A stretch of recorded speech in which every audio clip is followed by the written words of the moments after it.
Мы должны абсолютно минимизировать участие чиновников в организации конкурсов на госзаказы. Об этом сегодня заявил глава республики Егор Борисов на заседании Совета по противодействию коррупции. По мнению главы Якутии, централизованная система контроля госзаказов будет одной из самых эффективных механизмов борьбы с коррупцией среди чиновников. Эту задачу правительство республики должно решить до конца этого года и постепенно перейти к размещению заказов на муниципальный уровень.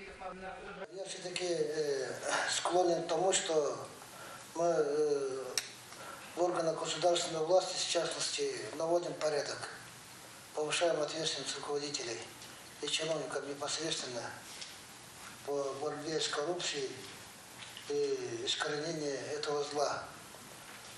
Инструментов достаточно много сегодня пользуемся инструментами.